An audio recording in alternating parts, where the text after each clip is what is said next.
Okay, let's take this idea a bit further in terms of the private and social costs and how the differences can be made up. So we said there is the price of electricity, the supply curve and the demand curve, and the optimal point is reached here, but here the marginal societal cost in terms of emissions and so on is not accounted for. So how to make up this difference where the electricity production has to be reduced and price has to be raised?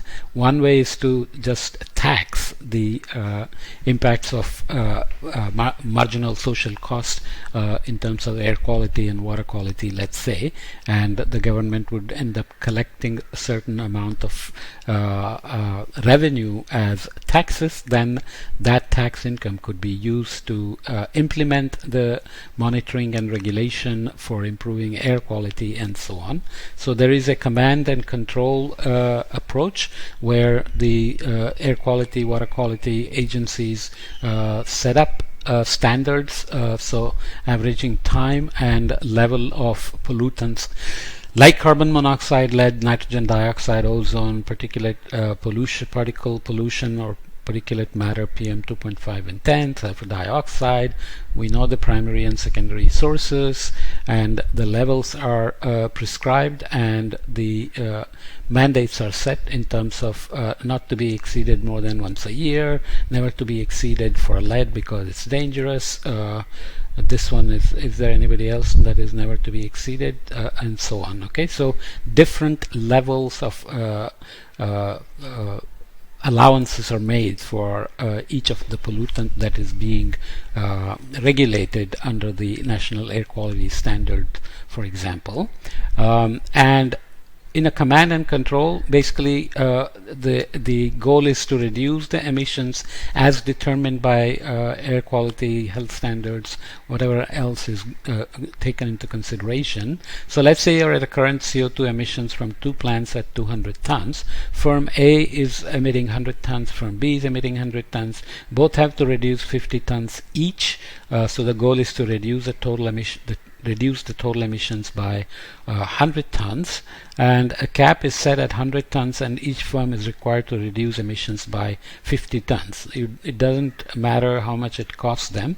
It may turn out that firm A is more efficient, is more modern, or what it's producing is more amenable to reductions of emissions, whereas firm B has irreducible pollutions, and it has to do a lot more work and spend a lot more to reduce its emissions, in which case firm A may only end up spending $10 per ton at a cost of $500. It may be able to reduce its 50 tons that are required to be reduced, whereas firm B may have to spend $20 per ton because of its business and what is involved, and it may end up spending $1,000, and the total cost of reduction would be $1,500, and the government doesn't care. It just says we must make this happen. Whereas in a cap and trade, what happens is each firm receives 50 one-ton allowances. So some sort of a permit is given to say you have 50 permits to reduce 1 ton each, and the government set its permit price at $15 per allowance. So both firms have to buy permits to reduce their respective emissions. So let's say firm A is going to reduce 100 tons in CO2. So firm A was emitting 100 tons. Since it's able to reduce at $10 per ton, it's going to reduce its emissions by 100 tons. Firm B is going to emit 100 tons, but because it has to spend more per ton, it's going to say I'm not going to reduce, I'm just going to buy allowances from firm A. So cost of reduction for firm A is $1,000, so it reduced 100 tons at $100 each. Firm B didn't reduce anything, so it didn't spend anything on reduction, but what it does is it goes and buys 50 allowances from firm A. So at $15 per allowance, it's only going to spend $750, and firm A is going to take that $750 and sell its allowances to firm B. So cost of reduction after trading is still 1,000, but savings over command and control, where the total cost was $1,500, is now reduced to 500. So you still accomplished your 100-ton reduction as required by air quality standards or whatever other standards were set, and the companies were allowed to trade among each other and reduce the total cost for themselves. One company made some money, the other company didn't have to worry about reducing emissions, but the total reduction was accomplished and there was a little bit of saving. Of course, this kind of methodology was used. It turned out that too many permits were sold and companies were simply able to buy permits for a cheap price and not do any reduction. So the auctioning of the permits and so on ended up causing all sorts of problems. Lessons were learned by the EU, by California, and so on, and then they set the base price for the permits so that such collapse of the trading system didn't happen, and the intended goals of trading cap and trade, so you cap the emission and you are allowing to trade the permits, does work. So there are still many countries practicing this. So this is a map of that is showing the countries where territories and countries where some sort of a carbon system is implemented, emission trading system implemented or scheduled in green colors, carbon tax implemented or scheduled for implementation in the blue colors, ETS or carbon tax emission trading system or carbon tax under consideration in many of these yellow places, and there are also places where a combination ETS and carbon tax under consideration, or carbon tax implemented, ETS under consideration. So all kinds of combinations are there, and this is a zoom in of the same figure looking at Canada here, US. So there are regional initiatives for trading and so on set up as well. So you get the idea. So you can see at what level, at what details within the country they are being set up as well. Okay, so it's pretty clear that carbon trading or command and control or some other market approaches, market forces are going to be used to accomplish total reduction.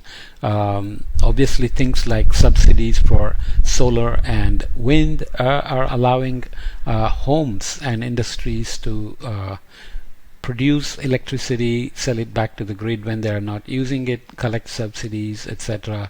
But there are examples where this is argued to be not such a good idea. For example, let's say the UK is giving certain amount of subsidy to homeowners to for each solar panel they install, and also pay them for each addition extra unit of energy they sell it back to the grid.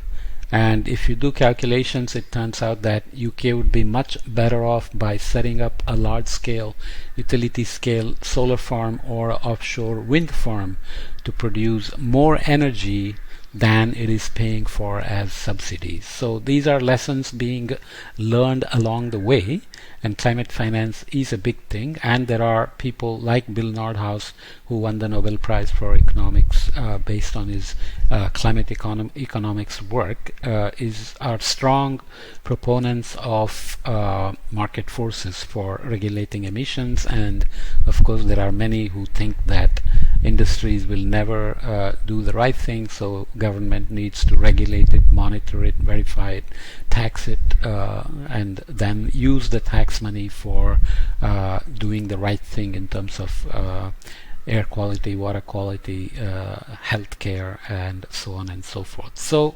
Let me leave this here and then come back to a concept called adaptation gap.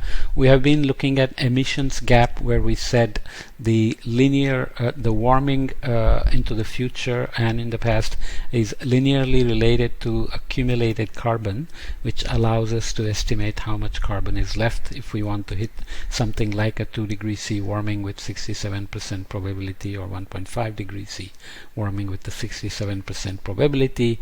And we look at the trajectory we are on and we look for emissions gaps, right? There is a similar calculation done for looking at adaptation gap, where climate impacts are already happening, as we have seen, in terms of ecosystem impacts, ecosystem services impacts, crop yields impacts, health impacts, and so on. So adaptation is to basically deal with the negative impacts that are already happening to reduce risks, or reduce vulnerability, or reduce exposure to hazards, and so on. Risk is defined as hazard multiplied by vulnerability multiplied by exposure, and I won't go into the details here, but we will see how adaptation gap is also looked at. And I'm putting it here, this is not in the book, I'm putting it here into climate economy because I think there is a cost associated with adaptation gaps as well, which should be accounted for in climate economics. So let's come back and look at that in the next podcast. Okay.